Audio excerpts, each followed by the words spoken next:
6페이지요. 중개행위 보실게요. 중개행위는요, 개업공인중개사가 중개계약을 체결하고 거래가 이루어지도록 알선하는 행위다라고 했어요. 그래서 중개행위는요, 우리가 중개라는 말하고 거의 동일시해도 상관이 없습니다. 근데 중요한 건 우리가 개업공인중개사가 중개행위를 할 때는 반드시 중개 대상이 뭐여야 된다? 중개 대상물이라고 했죠. 그렇기 때문에 우리가 문제가 될 수 있다, 우리가 확인해 볼 수 있다라는 것 중에 하나가 뭐냐면, 여러분들 상가 같은 경우는요, 중개를 하게 되면 어떻게 되나요?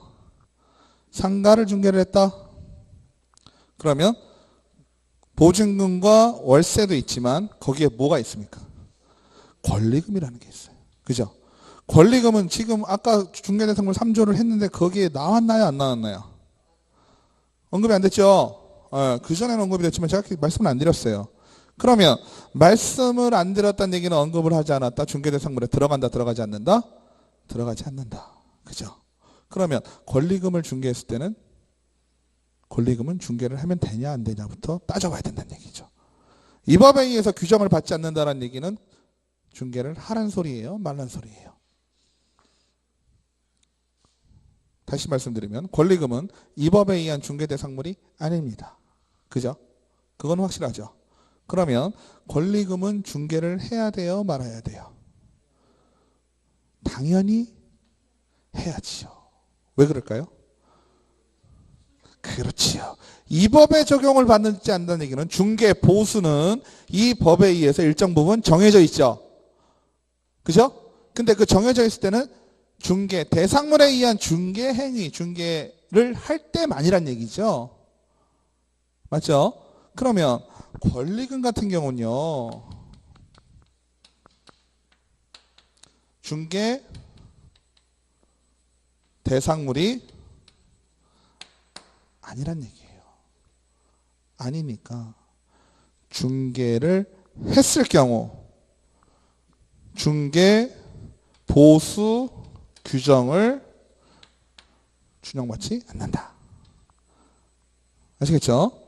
그러면 중개 보수는 우리가 생각하는 것만큼 생각보다 좀 턱없죠? 근데 권리금을 잘하면 어때요? 많이 벌 수 있다. 그죠? 실무에서는 중개 보수 권리금에 대해서 수수료 얼마 정도 받을까요?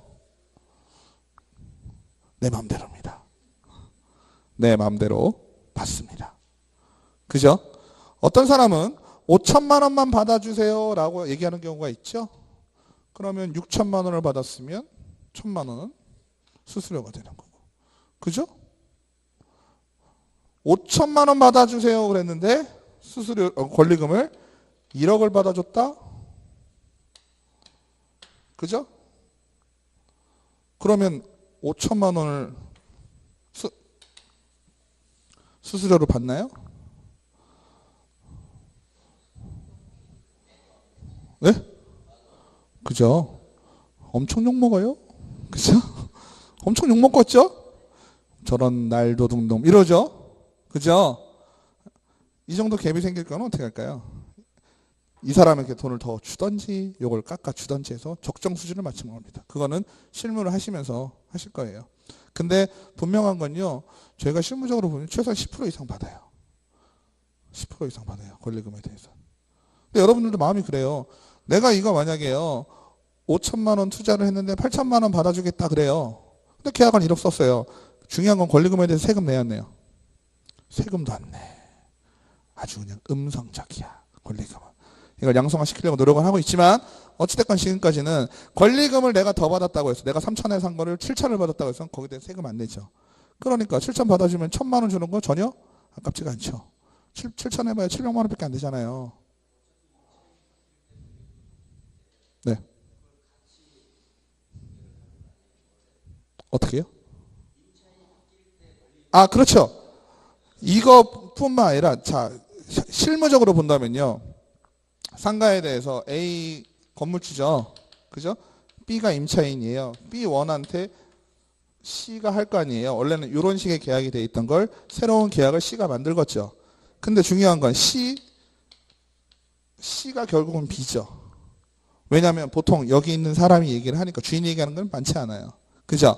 그러면 B가 얘기를 하면서 거기에 이 거래와 부수적으로 B와 B 프라임 사이에 또 하나의 거래가 생기는 거죠. 요거는 임대차 계약. 그죠?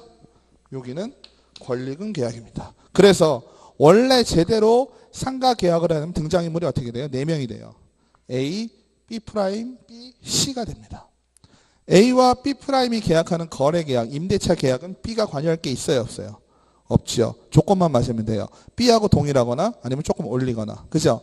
그러니까 C가 지금 하고 있는 건 권리금이 추가될 경우에는 계약이 지금 두 라인이 형성이 되는 거예요. 아시겠죠? 그래가지고 지금 말씀하신 대로 이 새로운 임대차 계약이 발생을 할 때 권리금 계약도 당연히 발생을 하죠. 그럼 수수료 문제는 어떻게 될까요? A한테 받고 B 프라임에게 받고 B한테 받고 1타 3P 훌륭하죠? 우리는 원래 1타 쌍피죠. 양쪽에서 받으니까 원래 A, B한테만 받잖아요. 근데 계약이 두 개니까. 하지만 B한테 뭘 못 받을까요? 권리금에 대한 수수료는 안 받죠. B 프라임에게. 아시겠죠? 그리고 이런 경우도 있어요. 계약 기간이 보통 전이죠. 끝나고 나가는 경우도 있지만 보통 전이다. 이럴 경우에는 A한테 받을 수 있어요, 없어요? A한테 못 받죠. 누구한테 받아요? B한테 받아야 되죠. 그럼 B한테 첫 번째 임대차 계약에 대한 수수료, 아니 분괴 보수, 권리금에 대한 중개 보수. 원래 두 번을 받아야 되죠. 근데 첫 번째 임대차에 대한 건 안 받죠. 왜? 요거만 받아도 나는 충분하니까. 맞죠? 그래서 권리금 계약 같은 경우는 사이즈가 상당히 커요. 우리가 아직 안 배웠지만 중개 보수의 요율이 얼마라고 누가 야 중개 수수료가 얼마니? 라고 물어보면 뭐라고 대답하라 그랬죠? 6543 543 이거 하지 말자 그랬죠? 어떻게 표현하라 했어요? 중개 보수가 얼마니? 그러면 0.9% 이내에서 시도 조례에 따라 정하거나 당사자 간의 협의로 정하게 되어 있어. 이렇게 얘기하라 그랬죠? 그죠? 0.9예요. 9%가 아니라. 그죠? 근데 권리금은 몇 프로? 10. 미니멈 10%예요. 미니멈. 그러면 몇 배를 받는 거야? 10배. 그죠? 10배를 받는 거예요. 현재 상황. 그죠? 그럼 권리금 해야 돼. 뭐야?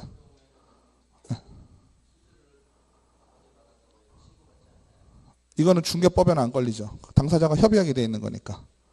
중개법의 적용 대상이 아예 아니잖아요. 그러니까요.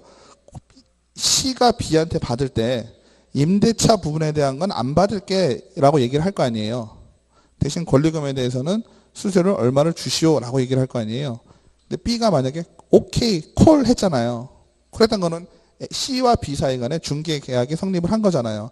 법에서 우리 법과 관계가 없다 하더라도 중개 계약이 성립이 됐죠. 뭐에 대해서? 중개 대상물에 포함되지 않는 권리금에 대해서. 권리금에 대해서는 어때요? 서로 간에 합의. 권리금 신고하는 게 아예 없어요.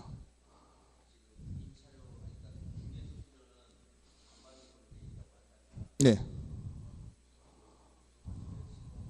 부동산 거래 신고는 임대차는 예. 세금 할 때 근데 그런 경우는 있죠. 세금 신고는요. 그걸 또 우리가 또 아주 뭐라 해야 되죠? 법률적으로 정확하게 따지려 든다면 C의 입장은 어때요? C의 입장은 소득이요. 중개 보수로서 발생하는 경우도 있고요. 컨설팅, 전시중개라 그래서 컨설팅만 해주는 경우도 있잖아요. 그럴 수도 있고 지금같이 중개 대상물 이외의 것들을 할 수 있죠. 그 세금은 중개법에서 따져야 안 따져요? 아예 안 따져요. 그죠? 걔는 누구하고 따져야 돼요? 소득세법하고 따져야 돼요. 세무사, 사업자 등록하고 따지는 거거든요. 그러니까 사업자 등록하고 따질 때는 현금 영수증 받은 거, 그죠? 현금 영수증 끊어진 거, 카드가 있다면 카드 끊어진 거, 내가 과세 사업자면 세금계산서 끊어진 거, 이거를 합쳐서 내 소득을 따지는 거잖아요. 이때는 소득 신고는 원래 해야 되겠지요. 소득 신고 자체는. 근데 중개법에서는 이게 아예 따지는 부분이 아니기 때문에 소득 신고를 만약에 1억짜리 권리금을 했는데 내가 5천만 원 받을 수도 있잖아요. 그 5천만 원 소득 신고만 하면 소득세에서는 어떻게 보면 이 사람은 처벌 안 받을 수 있겠죠. 근데 중개법은 5천만 원을 받건 1억을 받건 2억을 받건 상관이 없어요. 그 부분에 대해서는. 그죠? 당황스럽죠? 살짝? 그죠? 그래서 권리금은 약간 그런 게 있어요. 근데 권리금을 우리가 원래 정당하게 따지면 아까 말씀드렸던 것처럼 가치가 늘은 거죠. 부과되는 가치잖아요. 가치가 들었고 아니면 양도소득이라고 볼 수도 있죠. 이거는 소득세에서 따질 부분이에요. 중개법에서 따질 건 아니고. 어쨌든 추가된 거에서 내가 B의 입장은 3천에 들어왔는데 5천에 팔으면 2천만 원 남았잖아요. 그거에 대해서는 원래 세금을 내야 되겠죠. 소득이니까. 근데 B도 세금 내야 안 내요? 안 내죠? C도 그거에 대해서 수수료 500만 원 받았다고 해서 세금도 내는 사람도 있을 수 있겠죠. 그죠? 뭐 컨설팅료라든지 뭐 이런 걸로 중개 보수 이런 걸로 낼 수는 있겠죠. 또 영수증 끊어주면 당연히 어때요? 신고가 들어가니까. 그죠? 현금 영수증은 끊어줄 수 있는 거잖아요. 현금 영수증 끊어주게 되면 소득 잡히죠. 그런 경우에는 낼 수도 있다라고 보시면 되겠죠.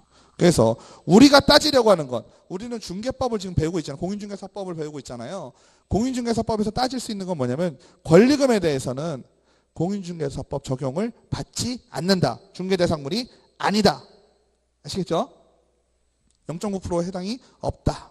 그것만 이해하시면 될 것 같아요.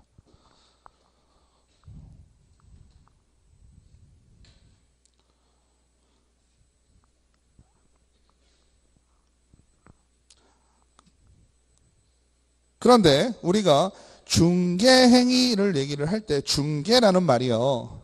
중개. 자, A와 B 사이에 이렇게 있다 그랬죠?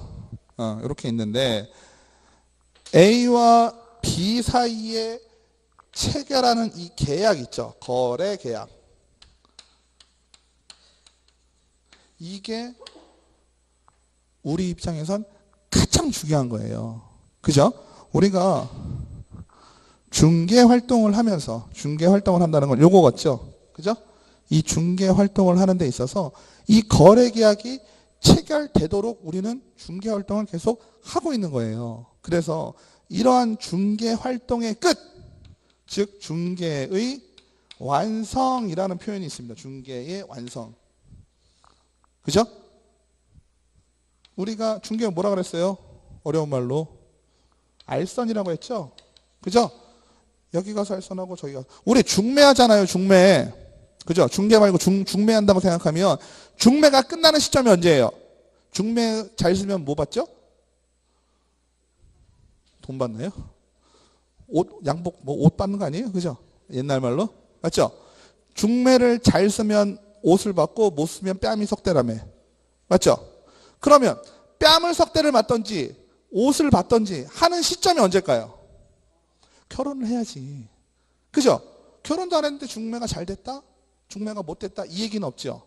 그럼 우리는 중개가 잘 됐다?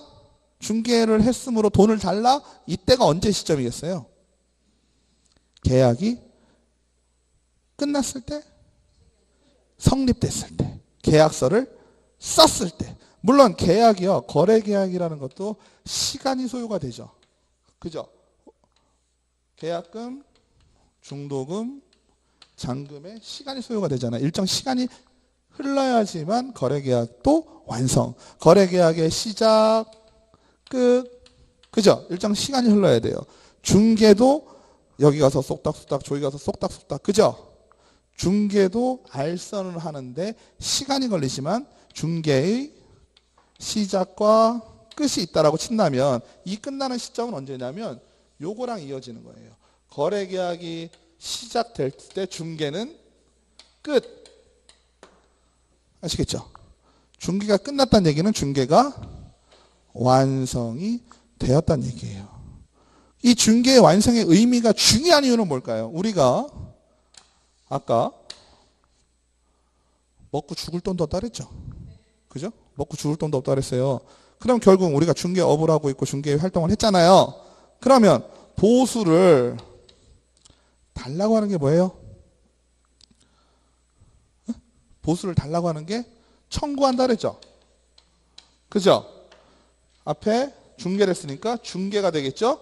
중개 보수에 대해서 청구할 수 있는 권리. 그죠? 중개 보수 청구권. 이게 중요한 거거든요. 얘가 언제 생긴다? 중개가 완성됐을 때. 같은 말.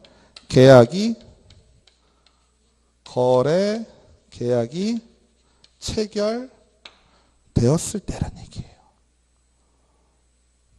아시겠죠? 이해되시죠? 우리가 지금 계속 하고 있는 건 중개인데, 그죠? 이거 중개가 마무리되는 시점은 언제다? 거래계약이 체결이 될 때다. 그죠? 거래계약이라는 건 계약, 중도, 잔금이 있는데 요 세 개 중에서 시작할 때다. 아시겠죠? 근데 중요한 건 아까 제가 앞에서 말씀드렸을 때 이 법은 A, B, C가 있을 때 국민경제에 이바지한다 그랬잖아요. 국민은 A, B, C를 다 말하는 거죠. 근데 이 중에서 제일 센 놈이 누구예요? 제일 많이 하는 놈? C죠? 맞아요? A, B는 잘 모른단 말이에요. 그래서 이 법에서 많이 어떠한 부담을 주는 애는 누구예요? 얘를 주잖아요. 얘 입장에서 중개가 끝나는 건 계약이 체결되면 나는 할 일 다 했어 라고 볼 수도 있잖아요. 그러면 중개가 완성됐으니까 나는 중개를 하는 사람인데 나의 중개가 완성되는 시점은 거래계약이 체결됐다 그랬단 말이야. 그때 되면 돈 달라고 할 수 있어요. 돈을 받을 수도 있어요. 거래계약 체결할 때 수수료 내야 될 수도 있다는 얘기예요. 아시겠죠? 근데 중요한 건 이 거래계약이 끝나는 시점까지 책임을 지운다. 누구에게? 개업 공인중개사에게. 좀 말이 안 되긴 하죠. 그죠? 어떻게 보면 약간 넌센스예요. 왜냐하면 아니 내가 할 일 중개는 이미 거래계약이 체결되는 순간 끝났는데, 그죠? 그 이후에 문제가 생기는 것까지 나에게 책임은 지운대. 말이 좀 안 되긴 하죠. 하지만 이해가 안 돼도 뭐 그거는 이해가 되는 방향으로 가실 수밖에 없어요. 그죠? 그러니까 중개의 완성은 거래계약이 체결이 됐을 때. 그죠? 거래계약이 체결됐을 때 중개가 완성되는 것이고, 거래계약이 끝날 때까지 그렇다고 해서 내 책임이 다 면해지는 건 아니다. 아시겠죠? 제가 예를 하나 드렸던 게 뭐예요?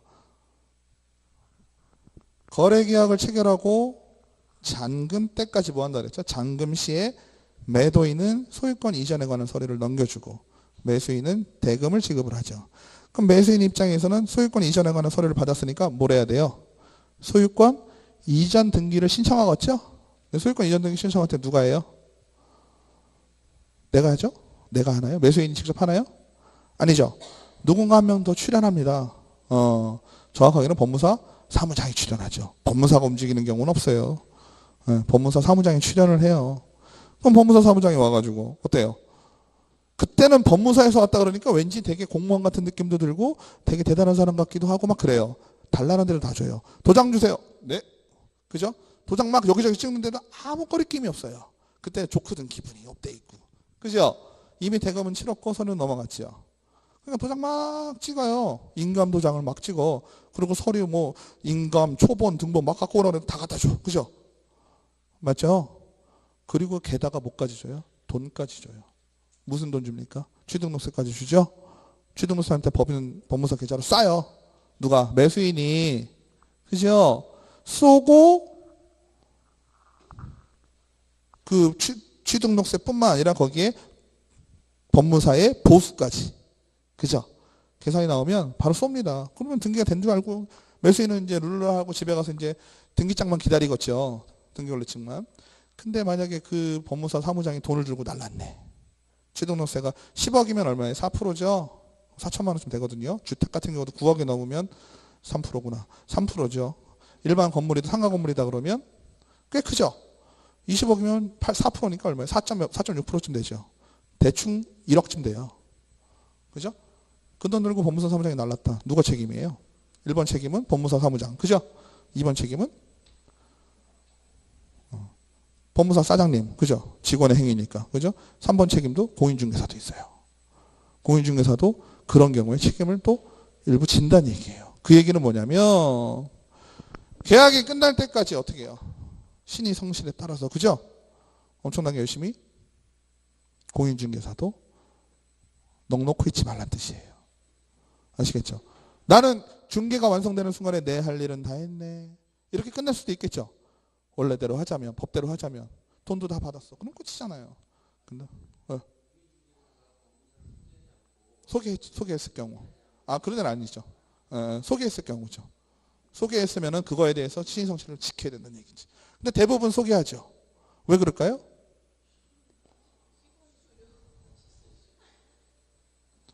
멋있는 말 있잖아요. 리베이트. 공인중개사가 법무사 사무장을 오라고 하잖아요. 그러면 나중에 등기장이 나오잖아요. 등기권리증이 나오잖아요. 매수인에 대한 등기권리증이 나올 거 아니에요. 그걸 매수인을 직접 갖다 주는 경우는 없어요. 그 등기권리증을 공인중개사 사무실에 갖다 줘요. 근데 초보 공인중개사는 어떨까요? 그거를 보고 왔네. 매수인을 부르죠. 가져가세요. 이러죠. 그러면 매수인이 뭐라 그럴까? 전화 옵니다.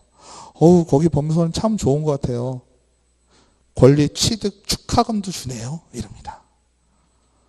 무슨 얘기일까요? 등기권리증 안에 보면 봉투가 하나 있거든요.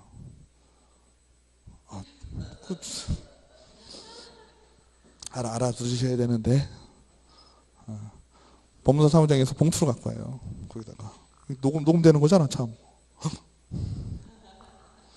아무튼 편지 역시 대단하십니다. 아무튼 봉투가 오거든요. 그래가지고 그것 때문에 공인중개사들이 이렇게 합니다. 그거는 맞아요. 채권 할인해가지고 남는 거를 그렇게 하기도 하고요. 네. 그래서 그 사이드로 좀 와요. 그러니까 또 그 재미에 또 하죠.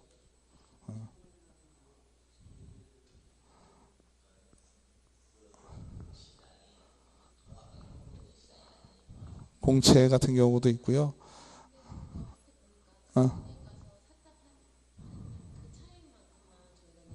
맞아요. 수수료를 같이 내기도 하고요. 수수료 있잖아요. 여러분들이 취등록세를 낼 때 취등록세 세금 내고 공채 매입해야 되거든요. 공채 매입하는 거 말씀하신 것대로 샀다 팔았다 하는 그 차익만이고요. 또 하나 그 밑에 보면 거기도 보수가 있을 거 아니에요. 법무사 보수가 있어요. 법무사 보수가 사이즈가 크면요. 그래도 한 돈 100만 원 돼요. 법무사는 공짜로 일하는 게 아니죠. 거기도 먹고 죽을 돈 벌어야죠. 그렇죠? 그러니까 그 법무사 보수에서 조금 빼줘요. 많지는 않아요. 한 5만 원, 10만 원 이렇게 와요. 많이는 안 빼줘요. 근데 가끔 봉투가 안 오는 경우가 있어요. 언제일까요? 자기가 먹고 죽을 돈도 없을 때예요. 예를 들면 전세권 설정 해지하는 거 있죠. 그건 5만 원이에요. 수수료가 원래. 5만, 일괄로 5만 원이거든요. 설정할 때는 돈이 좀 더 드는데 해지할 때는 무조건 5만 원이거든요. 그러니까 그거는 뭐 받을 게 없어요. 네. 아무튼 그런 게 있는데 어찌됐건 우리가 제가 말씀드리고 싶은 건 뭐냐면 공인중개사의 중개 행위라는 부분이 상당히 넓다라는 걸 좀 이해하셨으면 좋겠고요. 그 다음에 중개라는 개념 자체는 중간에서 쏙쏙쏙 되는 거라 그랬죠? 근데 만약에 A라는 매도인이 나타났는데요. 매도인이 물건을 팔아주세요 라고 했는데 공인중개사 C가 본인이 직접 사버렸어. 그러면 이건 뭐가 되죠? 뭐 했어요 지금? 직거래했죠. 직거래는 우리 뭐에서 걸려죠? 금지행위 있었어요. 금지행위. 그죠? 금지행위 걸리는 겁니다. 그래서 중개를 한 거예요? 안 한 거예요? 중개를 한 것이 아니죠. 그 다음에 넘기셔서 37페이지. 판례는 중개 행위에 해당하는지 여부를 개업 공인중개 주관적 의사에서 결정할 것이 아니라 개업 공인중개사의 행위를 객관적 사회 통념에 따라 보고 했는지 안 했는지를 좀 봐야 된다라고 했습니다. 그 다음에 넘기실게요. 그래서 일방 당사자의 의뢰에 의한 중개 행위, 이것도 좀 알고 넘어가셔야 될 것 같은데요. 자, 보시죠.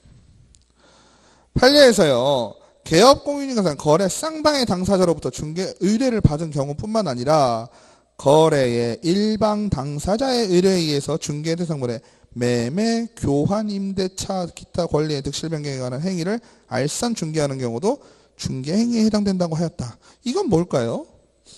무슨 의미일까요?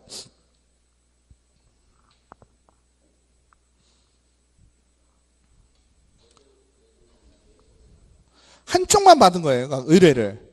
그러니까 내가 매도인을 직접 찾아다니는 거예요. 말하자면 매도인이 의뢰를 하지 않았다 손 치더라도 예를 들어서 이런 경우 실제로 있는 경우가 뭐냐면요. 내가 병원을 차리고 싶은데요. 그죠? 병원을 차리고 싶은데 저 건물이 마음에 들어요. 그런 경우 있죠. 저 건물은 반드시 사고 싶어. 그러면 저 건물의 소유자는 매도를 저한테 의뢰를 했어요, 안 했어요? 안 했죠. 일방에서만 받았죠. 그죠? 사고 싶은 사람 얘기만 들었잖아요. 근데 거기 제가 쳐들어가서 어떻게 해요? 팔으라고 얘기를 할 수 있겠죠. 그러면 그분 같은 경우는 의뢰를 저한테 했어요, 안 했어요? 안 했죠. 그죠? 이런 경우에는 지금 의뢰인이 한쪽만 있는 상황이죠. 이런 경우에는 중개 행위에 해당이 된다라는 거죠. 즉 중개라는 말 자체와 중개 행위를 한 번 더 구별을 좀 하자 보면요. 중개 행위라는 것은 중개의 부수적인 중개를 하기 위한 알선을 하기 위한 행위잖아요.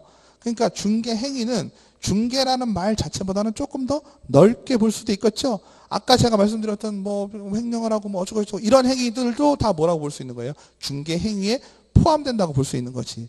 중개라는 말 자체에서는 둘 사이의 조율, 둘 사이에 알선을 한다는 의미로 이해를 좀 하고 계시고, 중개 행위라 하면 그거보다 범위가 좀 넓은, 그죠?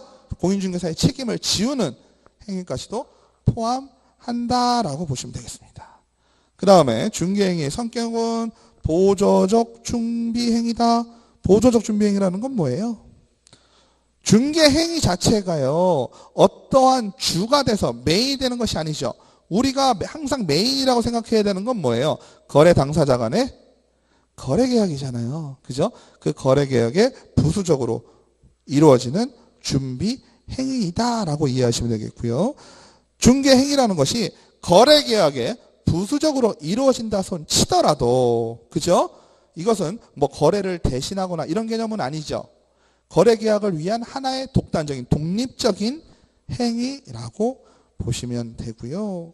그 다음에 중개행위는 어떤 의사표시나 뭐 이런 거 통한 법률행위 아니라 사실행위다라는 겁니다. 그러니까 의식이 중요한 것이 아니라 중개행위를 한다는 것은 팔고자 하는 사람, 사고자 하는 사람 중간에서 어떻게 하는 거예요? 그죠? 사실적인 내용을 전달하는 상황이 되는 거죠? 아시겠죠? 그래서 우리 법률행위 배우셨죠? 민법에서. 예? 법률행위는 뭐가 반드시 필요해요? 의사표시가 있어야 되잖아요. 내가 머릿속으로 생각하는 의사에 대한 표시가 있어야 되지만, 사실행위는 객관적인 사실을만 가지고 그 사실을 가지고 따지는 거잖아요. 그러니까 중개행위는 팔고자 하는 사람들의 사실, 사고자 하는 사람의 사실, 그 사실만 가지고 따지자라는 것이죠. 근데 중요한 건 뭘까요? 중개라는 행위 자체는 이미 객관적으로 나타난 사실에 대한 사실행위잖아요. 그죠? 근데 내가 만약에 A라는 사람에게 거래 의뢰를 받았죠. 네? 의뢰를 받았는데 이 사람이 얘기하는 게 수수료를 협의해야 될 상황, 0.9%는 협의하는 상황이라든지 아니면 이거를 얼마를 받아주세요. 뭐 이런 의사표시가 있는 경우죠.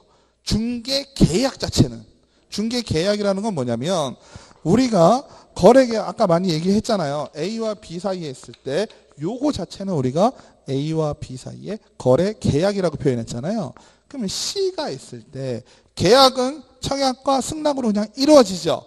중개계약도 불요식계약, 즉 서류가 필요해요, 안 필요해요? 전속 중개계약 빼놓고는 필요하지가 않아요.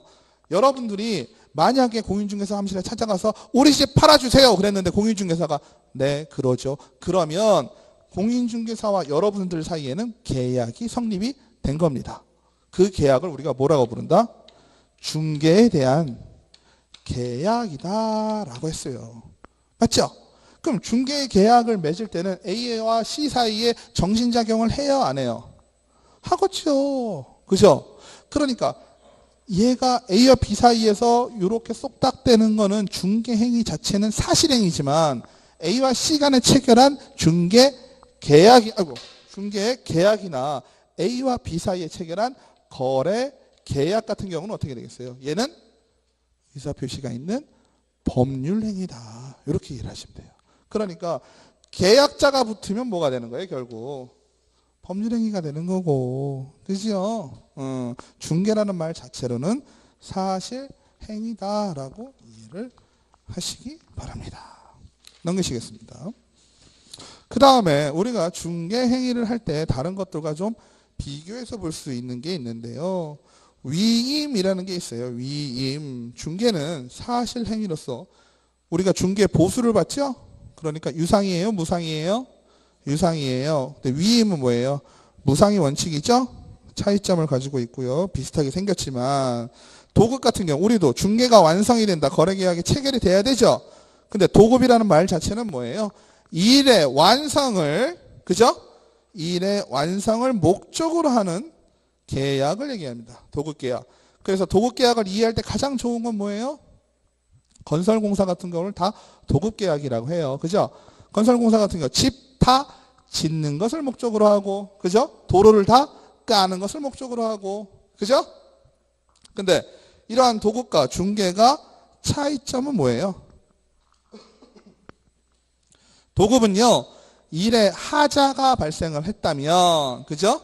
어떤 보수를 감액할 수 있다는 얘기죠. 또 상황에 따라서 증액할 수도 있어요. 도급계약은. 그죠? 근데 중개는 정해진 거에 대한 일정하게 가기 때문에 보수에 대한 가감이 없다라는 겁니다. 그 다음에 고용은 뭐예요? 아까 뭐 나왔었죠? 직원과 사장님 나왔죠? 거기가 이제 고용이잖아요. 고용은 직원이 와서 어떤 일을 끝까지 오늘은 여기까지 뭐 해 이런 식의 개념이 아니죠. 고용을 하면 어때요? 그냥 그 맡은 바 일을 해 나가는 것을 목적으로 하는 계약이잖아요. 그러니까 중개 같은 경우는 반드시 뭐가 체결이 돼야 돼? 거래계약이 체결이 돼야 되죠. 암만 의뢰를 100명, 1000명에게 받아봤자 내가 그 의뢰인의 거래계약을 성립시키지 않으면 돈을 받을 수가 있어요? 없어요? 없지요. 하지만 고용은 다르죠. 어떠한 고용주가 공인중개사를 고용을 해가지고 예를 들어서 어디에 물건 좋은 것 좀 알아다 주세요. 그러면 내가 그거에 대해서 월급을 줄게요. 이거는 고용이죠. 그죠? 근데 중개는 그 개념이 아니다라는 얘기죠. 그 다음에 현상광고. 현상광고는 지정된 행위의 완성을 목적으로 하는 점에서 현상광고도 뭐예요? 광고하는 거 있죠? 광고. 예? 광고하는 겁니다. 누군가에게 알리는 거예요. 근데 알리는 대상이 현상 광고 같은 경우는 어때요? 아무한테나 다 알리는 거죠? 그죠? 뭐 방 있음 얼마 500에 30 이런 거 있잖아요. 누구한테나 다 얘기하는 거잖아요. 물론 그게 완성이 돼야 되는 거지만 그런 점에서는 중개나 도급이나 똑같지만 대상이 다르다라고 하는 겁니다. 아시겠죠? 그 다음에 중개의 종류. 요즘에 요거는 잘 안 나오긴 해요. 안 나오긴 하는데 한번 보고 가실게요. 중개의 종류에는 고업 공인중개사가 참여하는 정도에 따라서 참여중개가 있고 전시중개가 있다. 이건 뭐냐면 참여중개는 우리가 알고 있는 제가 지금까지 말씀드린 모든 중개가 참여중개예요. 그죠? 참여중개는 일의 완성, 즉 거래계약이 완성이 될 때까지 하는 것이 참여중개고 전시중개는 뭘까요? 단순히 컨설팅만 하는 거예요. 아파트가 있으면 저 아파트 예를 들어서 제가 어느 A라는 아파트 앞에서 공인중개사를 하고 있어요. 그러면 의뢰인이 와가지고 이 아파트 32평 7층 사주세요 라고 얘기했어요. 그죠? 그럴 경우엔 7층을 사줘야만 해결이 나는 것이 전시중개고요. 7층을 사면 어떨까요? 라고 했더니 이건 어떻고 해서 분석을 쫙 해줬어요. 앞으로의 가능성 이런 걸 얘기해줬다고. 그러면 7층을 얻으러 온 사람이 어때요? 아, 예, 고맙습니다. 그러고선 돈을 주고 갔어요. 이럴 경우에는 전시중개죠. 하지만 대한민국의 대부분의 공인중개사는 전시중개를 하고 있어요? 안 하고 있어요? 안 하고 있다고 보는 게 맞죠. 그러면 설명을 안 해주나요? 그건 아니죠. 설명을 해주고 돈을 안 받고 있어요. 그죠? 그러면 공인중개사는 전시중개를 해도 되는 거예요? 컨설팅? 상관없다. 그죠? 전시중개업을 하기 위해서 별도의 등록이 필요하거나 이러지는 않다라는 거 이해하시면 되겠고요. 그 다음에 중개 행위의 대상에 따라서 상사중개가 있고 민사중개가 있습니다. 상사중개는 상인이죠. 여기서 상자가. 그죠? 상인 간의 매매를 중개하면서 상사를 중개한다. 뭐가 되겠어요? 소매업자 사이에서 중개하면은 상사중개가 되겠죠? 그죠? 맞잖아요. 농산물, 수산물 뭐 이런 거 중개하면 그죠? 경매하거나 이러면 중간에서 싸게 뭐 샀다가 이렇게 팔고 이러면 아니 샀다가 팔면 매매업이 되고요. 팔려고 하는 사람, 살려고 하는 사람을 연결시켜 주는 거죠. 그죠? 근데 둘 다 뭐야? 상인이에요. 한 명은 도매업자, 한 명은 소매업자. 이럴 경우에 상사중개가 되는 것입니다. 민사중개는 상행위 이해, 부동산 중개, 직업 중개, 혼인 중개.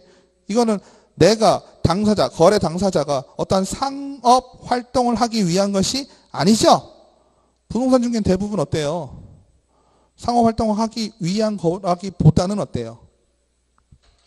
그냥 민사적인 거잖아요. 개인적으로. 그죠? 물론 상가를 얻거나 이럴 때는 한쪽은 상인이 되죠. 그죠? 물론 부동산 임대업을 하는 사람 사이 중개를 한다 그러면 뭐 상업이 될 수도 있겠지만 실질적으로는 어때요? 부동산과 관련된 거기 때문에 우리는 민사중개로 보는 것이 맞다라고 나옵니다. 그 다음에 개업공인중개사는 상인이다. 이 개념은 또 다른 얘기 있죠. 아까 보수청구권 말씀드렸죠. 네? 중개보수청구권이 언제 생긴다? 중개가 완성됐을 때, 거래계약이 체결이 되었을 때. 그러니까 개업공인중개사도 상인이죠.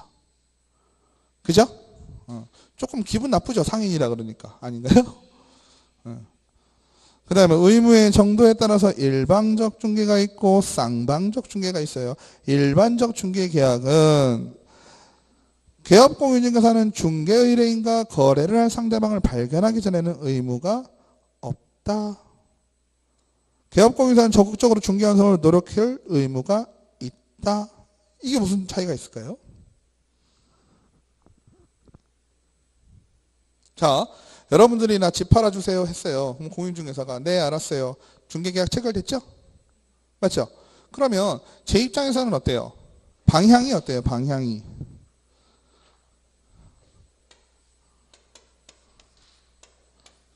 요 시스템이 완성이 돼야 되는데 현재 상황까지는 이렇게 해결이 된 거죠. A가 C에게 팔아주세요라고 청약을 하니까 승낙을 했어요. 그럼 얘가 중개 활동을 하는 데 있어서 B라는 사람이 이런 사람들이 쭉 나타나야 되겠죠? 그죠? 살 사람이 나타나야 될 거 아니에요. 살 사람이 나타나야 A, B 간의 거래가 되든지 B 프라임의 거래가 되든지 이런 식의 거래가 돼서 중간에서 껴들어서 알선을 할 거 아니에요. 맞죠? 이거 우리는 이 사람들이 등장하기 전까지는 그죠? 등장하기 전까지는 A와 C 사이에 팔아주세요에 대한 그죠? A와 맺은 중개 계약에 대한 의무가 없다라는 뜻이죠.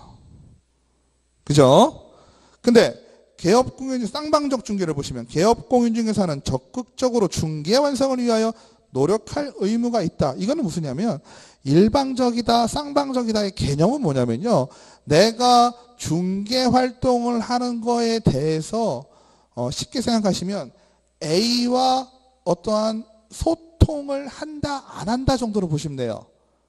이게 무슨 얘기냐면 자 B가 나타나지 않으면 C는 A한테 자, 요 상황이죠 지금. 에? B가 아직 안 나타나요. 그죠? 안 나타난 거에 대해서 계약은 체결했지만 C가 A에게 야 지금 살 사람이 안 나타나. 왜 안 나타나지? 이런 얘기를 할 의무가 있어요? 없어요? 없어요.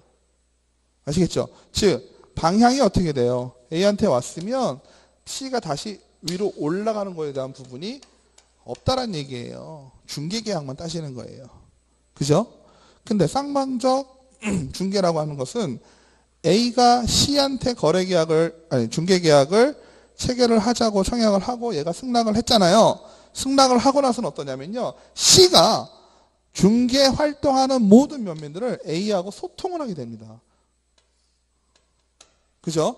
그래서 부동산 거래 정보망에도 올려야 되고 2주일에 한 번씩 보내야 되고 막 그래요. 그게 무슨 뜻이냐면 전속 중개 계약이라는 게 있죠. 에? 전속 중개 계약이라는 건 뭐예요? A와 C 사이에 전속으로 즉 의뢰인이 다른 데 내놓는 거예요? 안 내놓는 거예요? 안 내놓는 거죠. 그러면 A도 부담해야 될 의무가 생기고요. C도 부담해야 될 의무가 생겨요.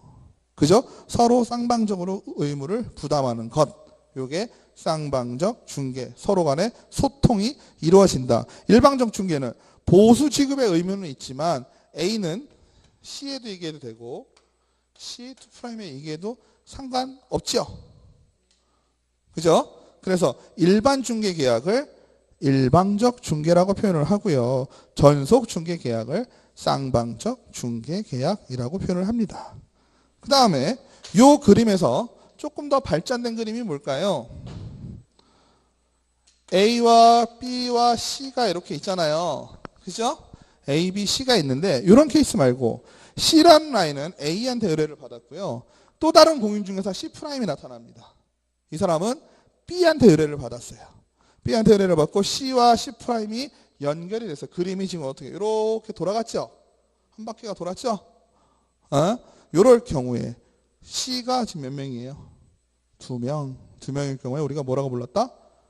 공동 중개. 공동으로 중개했다. 물론 살다 보면 C, C1, C2' 3명이 끼는 경우도 있고요. 무수히 많이 끼는 경우도 있어요. 금액에 따라서는. 그죠? 그리고 전략적으로 일부러 끼기도 하고 막 그래요. 아무튼 이렇게 여러 명이 있는 걸 공동 중개라고 한다.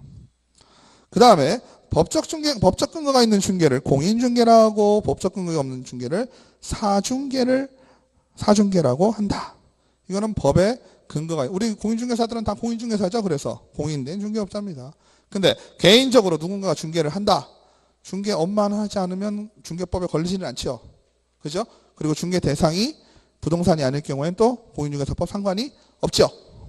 그래서 법적 근거가 없는 중개를 사중개라고 하고요.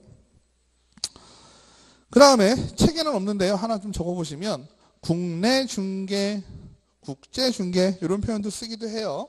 이거는 중개 대상물이 어디에 있느냐에 따라서, 그죠? 지금 중개법에서 따지는 거는 국내법에 적용되는 것만 따지는 거죠. 국내에 있는. 하지만 외국에 있는 것도 상관은 없다라고 합니다. 조금 더 나갔어야 되는데요. 다음 시간에 조금 더 하시고요. 오늘은 여기까지 하겠습니다. 고생하셨습니다.